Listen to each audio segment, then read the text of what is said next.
BJP सांसद रेखा शर्मा क्या मांगेंगी माफी या भाजपाई चौधरी भजनलाल पर यूं ही करते रहेंगे टीका टिप्पणी? यह बहुत बड़ा सवाल है।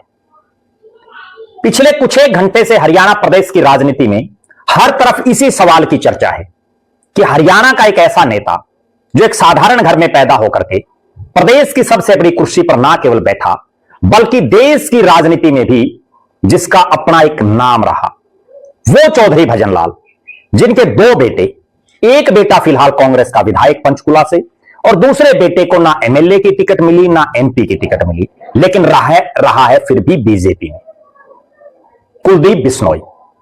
रेखा शर्मा जो पंचकुला से संबंध रखती हैं, भारतीय जनता पार्टी की हरियाणा प्रदेश से राज्यसभा की सांसद हैं, देश के प्रधानमंत्री नरेंद्र मोदी के नजदीकियों में जो नजदीकी नेता हैं, विश्वास पात्र नेत्री हैं, उनमें वो शामिल हैं।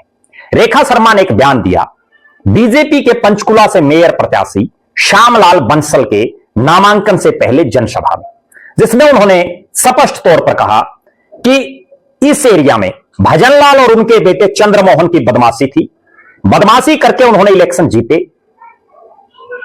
और इस बात के बाद चौधरी भजनलाल के समर्थकों में, उनके चाहने वालों में बड़ी भारी नाराजगी भी देखने को मिली। सोशल मीडिया पर भी बहुत सी टीका टिप्पणियां इस मामले पर आ रही हैं। लेकिन एक बड़ा एपिसोड इस मामले में यह हुआ कि जिस कांग्रेस के विधायक का नाम रेखा शर्मा ने लिया, यानी चंद्रमोहन, जो चौधरी भजनलाल के बेटे हैं, उन्होंने बाकायदा इसको बड़ा सीरियस लेते हुए और लीगल नोटिस भेज दिया है राज्यसभा सांसद रेखा शर्मा को। रेखा शर्मा ने जो पंचकुला में चंद्रमोहन और उनके पिता चौधरी भजनलाल की बदमाशी का जो जिक्र किया, किस बदमाशी से वो चुनाव जीतते थे, उसको लेकर के जो नोटिस भेजा, उसमें स्पष्ट कहा कि या तो 7 दिनों के भीतर माफी मांग लें वरना फिर न्यायालय की शरण लेंगे। ये चंद्रमोहन की तरफ से लीगल नोटिस दिया गया है।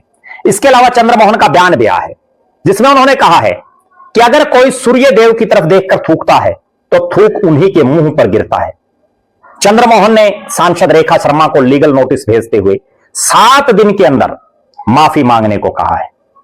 स्पष्ट तौर पर उन्होंने कहा है कि अगर 7 दिन में माफी नहीं मांगते तो चाहे उनको सुप्रीम कोर्ट तक लड़ाई लड़नी पड़े, लेकिन वो लड़ाई लड़ेंगे।